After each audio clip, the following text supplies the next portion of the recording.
Hello everyone. On the bench today is a Tandy 1000HX that I just picked up from a local recycle center. Maybe, hopefully, just in time for the end of septandy.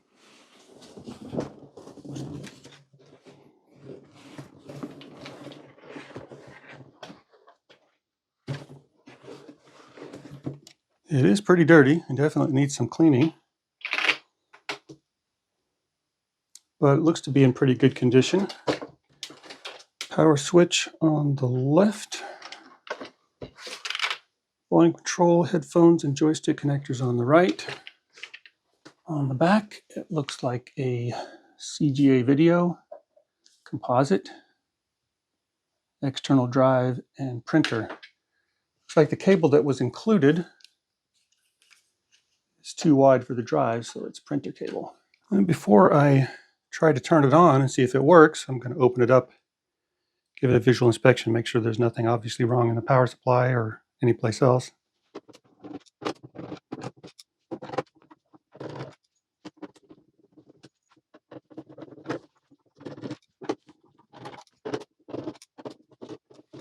I know this cover right here on the back should come off. Ah, there we go.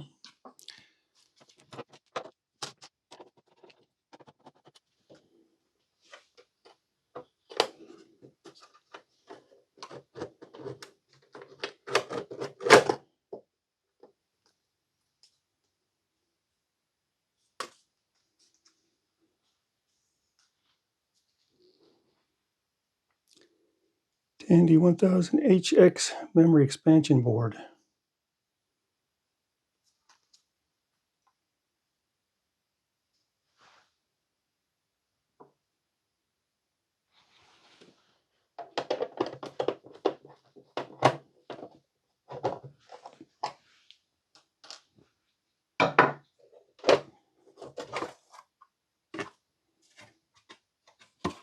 And of course, with it opened up now, you can see that it is really dirty. Quite a bit of corrosion here. Floppy drive, power supply, keyboard, expansion connector. Looks like there's a screw here and here for the keyboard. There's a spring on it.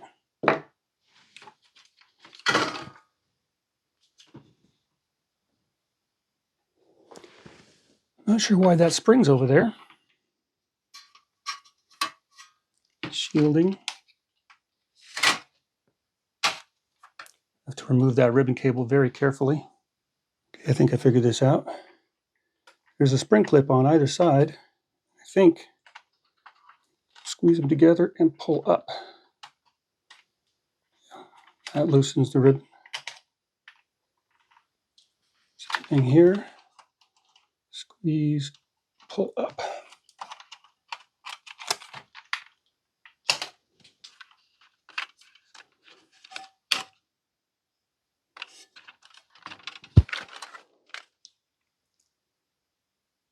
So these are connected directly to the LED. They're bent over here.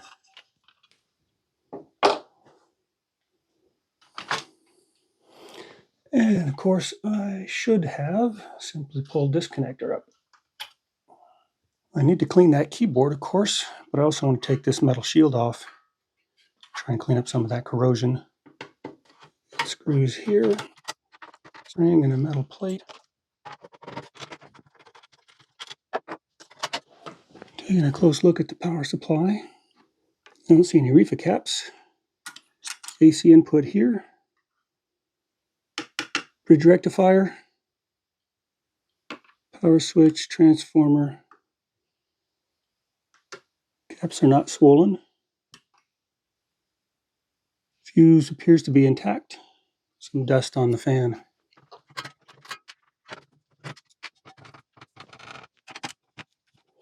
Yes, it's my first time taking one of these apart, if you couldn't tell.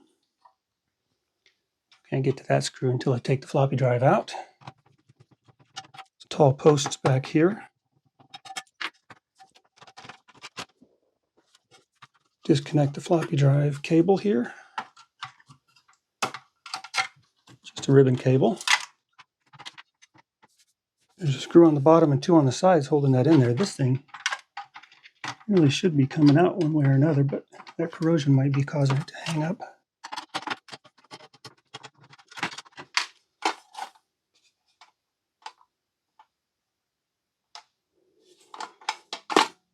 Yeah, that should come off. Second floppy cable.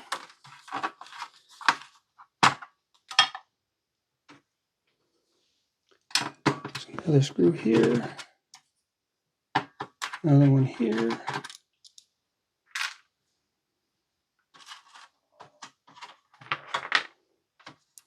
Not seeing any more. There's something holding it down. There's no screws in the back. I'm gonna have to cut this. Looks like we're kind of stuck back here. There we go.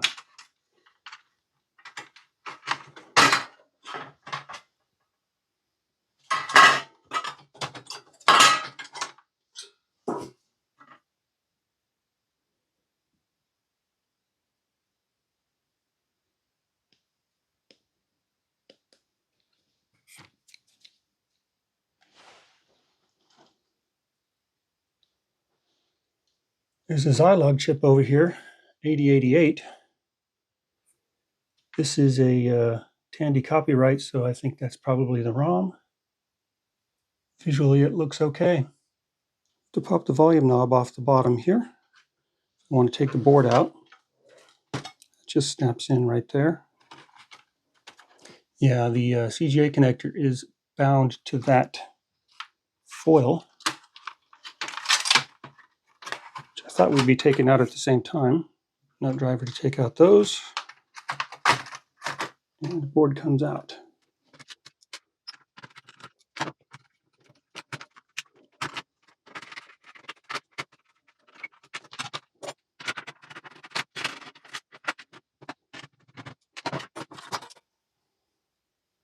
Get rid of the corrosion on here. On the bottom.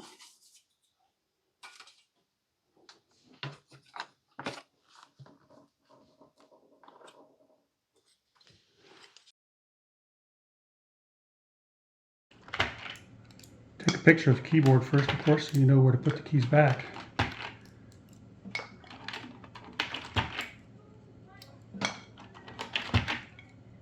These don't have stems, so you need to be careful not to get any of the crud inside.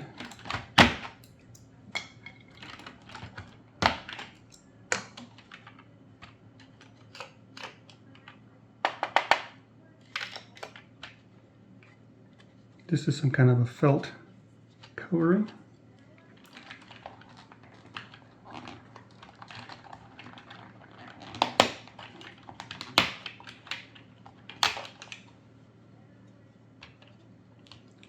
Looks like there is a stabilizer there.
Bit of a dust storm in the kitchen here now.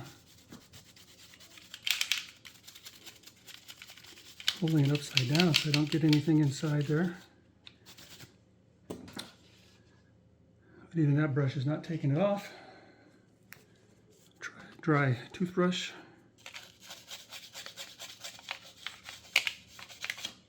Nope.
That needs some washing too. This is interesting here. This is a Sony drive, and you got to be super careful with these. This strip of copper right here is what holds the heads on. If this gets bent out of shape, they won't spring closed. I found that out with a Macintosh drive years ago. This is where the motorized eject goes on Macintoshes. It's the same drive. There's a lot of dust in here. This drive really needs a full rebuild.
Okay, that's everything put back together. At least I hope so.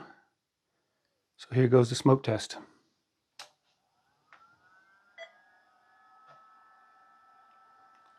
BIOS 2.0. DOS version 2.1. Run deskmate, system date and time. I'm pretty sure that is a double density floppy drive, and I don't have any double density MS-DOS startup disks.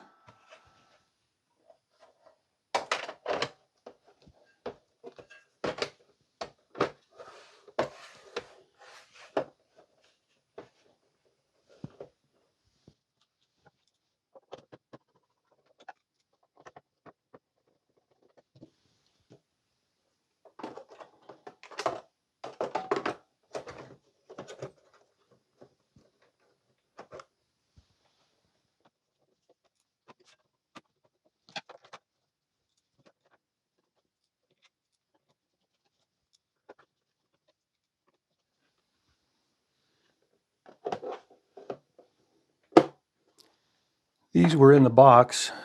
Looks like the rubber feet all came off. Just needs a little bit of cleaning up.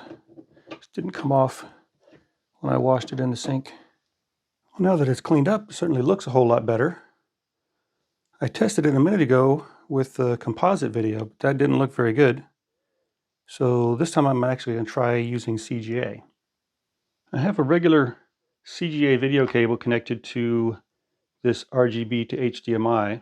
This one I got from TechSelect, and it's a very nice turnkey solution. Then the HDMI output is going into this Cloner Alliance box for recording.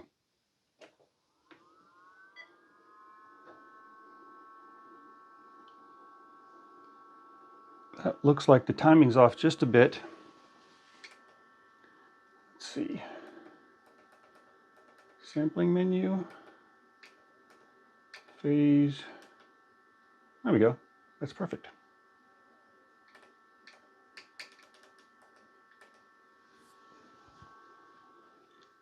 I should say, and you probably noticed by now, that I don't actually know that much about these machines. I never had one of these back in the day. In 1987, I was still using a Commodore 64. And my first PC wasn't until 95. So I'm kind of figuring this out as I go. And I did some searching online and figured out that this thing comes with a base memory of 256K. So when we turn it on, we see 640K. That means that it's seeing all the expansion RAM in here. I did manage to dig out an old PC with a 720K floppy, and I was able to make a couple of floppy disks for this. So let's see how that goes. I have to say it is a little awkward to press Control-Alt-Delete on this keyboard.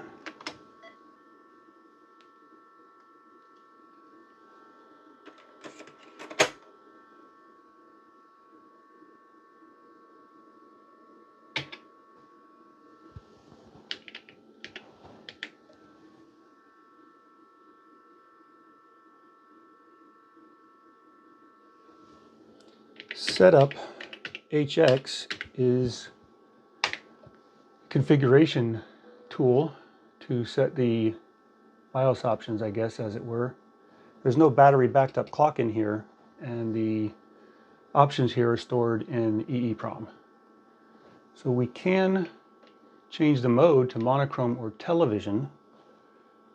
Let's see what happens on television.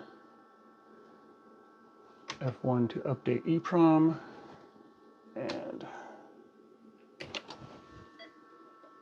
and it looks like in television mode the text is much larger.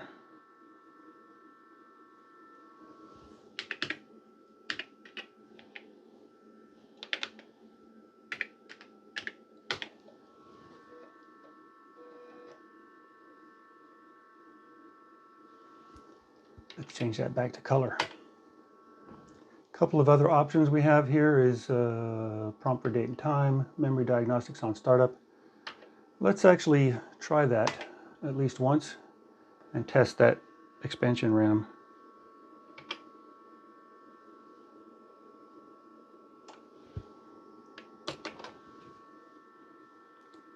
We're seeing 640K, and it's staying here longer than before because I guess now it's running the test. No indication of the testing status. And a few other options we have. Primary startup device, Let's turn off the memory test.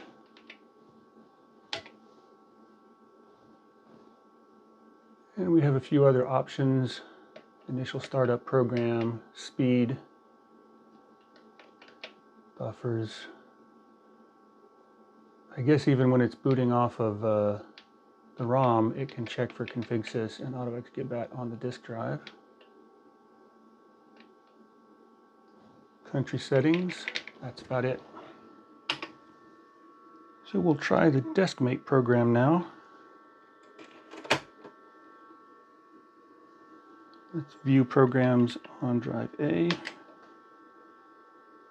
We see desk.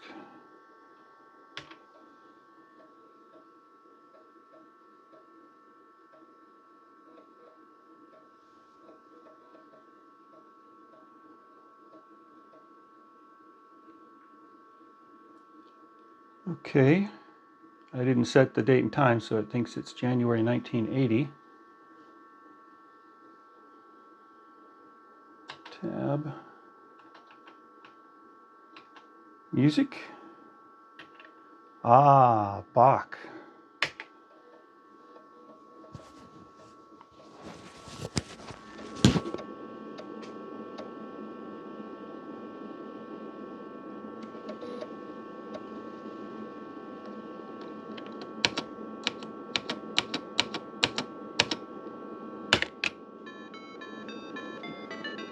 I can adjust the volume over here on the side.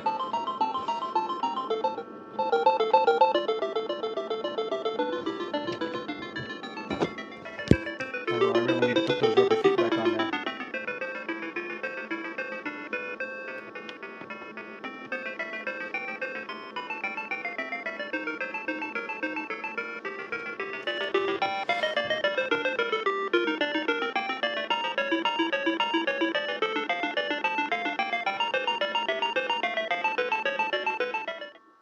Well, not as good as a SID player, but probably better than most PCs in 1987. F1, F2, yes, Q for quit.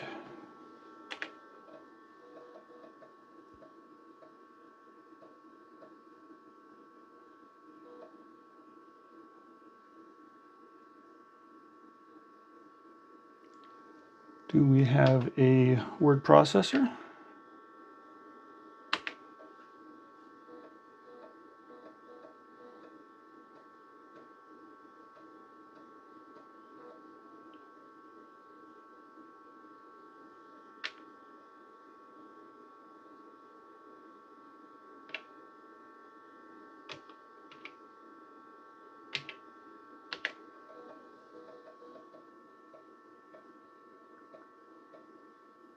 I have a few different type of rubber feet on hand, but nothing that really matches the original.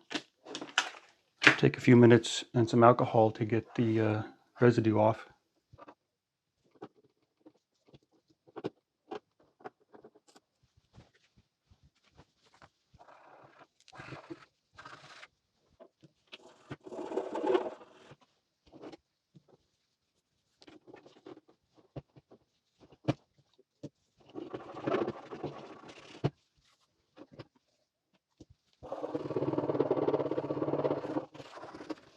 These are a little small, but I think I'm going to go with these little white ones to start with for today.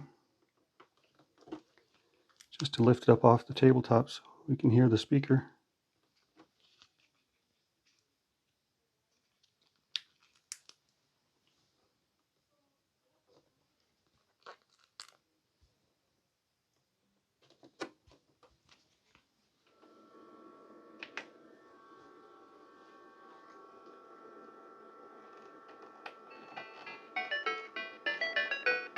Yeah, that sounds much better now that it's up off the surface.